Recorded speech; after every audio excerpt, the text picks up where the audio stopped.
Hey everyone, welcome back to the channel. Thanks for tuning in for another episode.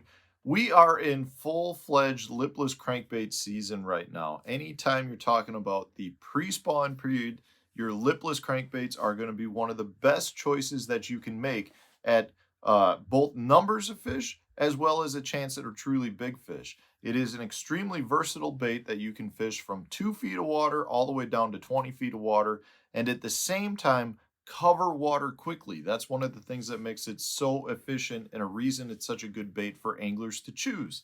Now, having said that, not all lipless crankbaits are the same. In fact, I could argue that lipless crankbaits have more variations than any other style of bait. Meaning, if you go get a square bill crankbait, most square bill crankbaits are generally going to be very, very similar. Most lipless crankbaits, even though they look the same, tend to perform extremely different from one and another. And because of that, it's one of the baits that when you are on a good lipless crankbait bite, it really can be important for you to go through a bunch of different manufacturers' lipless crankbaits, a bunch of different colors to try to hone in that one lipless crankbait that's really generating more bites on that day.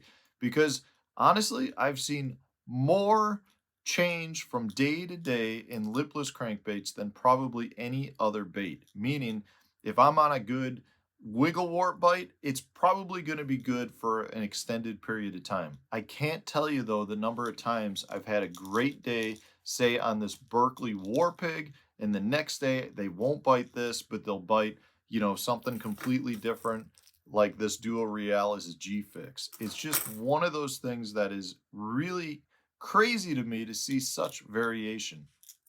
And a little bit of a background on that. I mean, uh, I used to fish a lot of team events. We had team events that had championships. The U.S. Anglers Choice had a championship every year down on Gunnersville, right around the end of February, early March. Prime lipless crankbait times down on Gunnersville. And one of the things that we used to see, my partner and I, as well as some of the other guys that we knew that were down there, was how that lipless crankbait would be hot for one day and then off the next day, and how one guy in the boat could be throwing, a same model but a different color or a different rattle combination, and they would absolutely smoke you. It was really interesting to see how the variations of lipless crankbaits could really change the outcome on the day. So what I want to do today is kind of talk about like the 5 main attributes that go into choosing the correct lipless crankbait. And now I wish I could sit here and say, hey, on this type of day, you need this, this, and this. It's not generally that easy. Normally, you got to go through a bunch of different lipless crankbaits and find the one that's generating more bites. But I assure you, when you find that one that's better on that day, it will outperform the others dramatically. So let's talk about one of the first things that I always look at. It's the fall rate. So most of your lipless crankbaits have a bunch of different fall rates.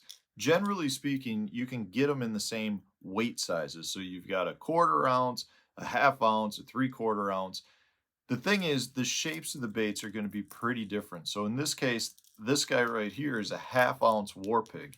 But a 1/2 ounce war pig is it's on the bigger size of lipless crankbait. So you actually get a little bit slower fall versus, say, something like this Duo Realis Vibration, this G Fix. This is an extremely narrow bait, very similar to a blade bait. And from that standpoint, this falls much faster and stays deeper than, say, Yow, the war pig.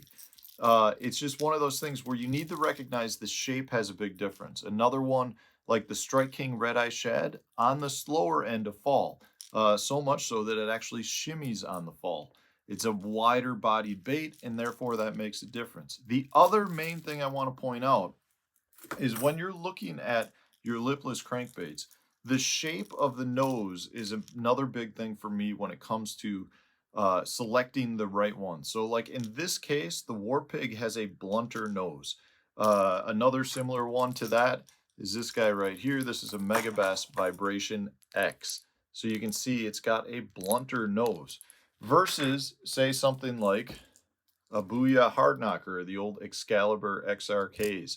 These have a rounder nose that come more to a point.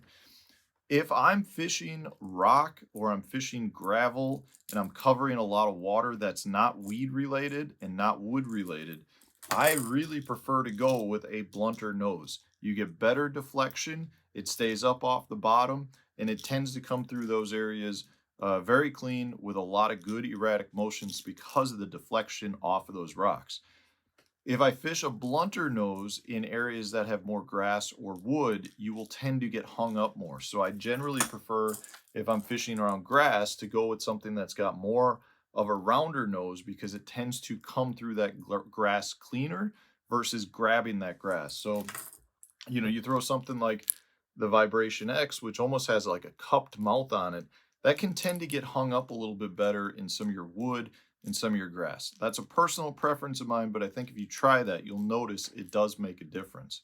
So shape is something that's critical, and generally speaking, your shape and your fall rate of your bait go hand in hand. Just because it's a half-ounce bait does not mean the fall rate is the same as another half-ounce rate. So you need to recognize that. There are days the fish want a fast-falling bait. There are days they want a slower-falling bait. Generally speaking, I feel like water temperature relates a little bit to that. If you have colder temps, I prefer a little slower falling bait. If I've got warmer temps, I get away with a faster falling bait more. So once you've kind of picked the bait that you want based on like what you're fishing, at that point your retrieves become really critical. So not only is it important to choose a bait for that day, you got to recognize what retrieve is generating those strikes. Yes, you can cast and straight retrieve a lipless crankbait in. That will generate strikes, especially if you're fishing shallow flats. Sometimes that's kind of all you can do. But I highly, highly encourage you to work in a few stop and goes, to work in some pauses, to work in some yo-yos, let the bait fall to the bottom, snap it up off the bottom. The more erratic you can fish it, generally speaking, the more bites that you're going to have. I've done lipless crankbait retrieve videos. I'll attach that at the end of this video so that you can watch that if you want. But really what it comes down to is don't just straight retrieve. You want to figure out what retrieve is working on that day. And that's not as simple as just saying, okay, this retrieve is the retrieve for the day. That retrieve can change based on the bait that you choose. So you got to pay attention to that. Because again, if you've got a faster falling bait, and one retrieve works for that, if you use that same retrieve or the slower falling bait, it's not going to be in the same strike zone. So you got to keep that in mind. So your retrieve is very, very important. The next key attribute to a lipless that you need to figure out is the sound. So something like War Pig's got a lot of BBs in it. It's a loud bait. Or you could get something like a one knocker that's got a single BB in it and makes a completely different sound. You can hear there's just one bait going back and forth in there, or one BB. Some of these baits you can see, like in the duo bait, you can probably see all those little BBs down in the belly down here. I mean, they're just completely different sounding baits. Every one has a different variation. And I wish I could sit here and say on a cloudy, overcast day when the water temp's 62, go with a single one knocker style bait. I can't do that. You got to play around with the different sounds and figure out what works best on that given body of water.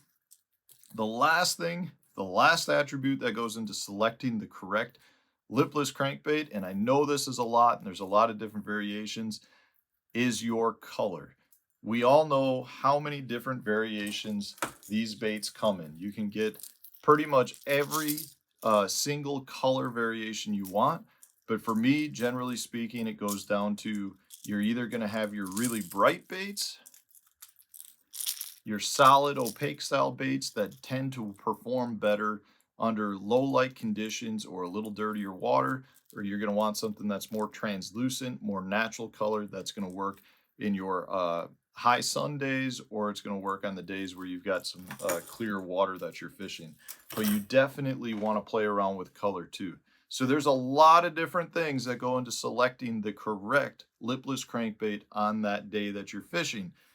But I got to tell you guys, it sounds complicated. Just rotate through baits, play around with it, give each bait 15 or 20 minutes. By the end of the day, you'll probably figure out which one's performing a lot better for you. If you're fishing with a buddy, rotate baits with him. It'll just definitely make the process faster. And what you'll find is when you find that one bait that's working great, you put them in the boat fast. Like, it's amazing how much better it can be. So hopefully this was helpful, guys. If it was, hit the like button, subscribe to the channel if you haven't done so already. Stay tuned. We'll have a new video coming out tomorrow for you.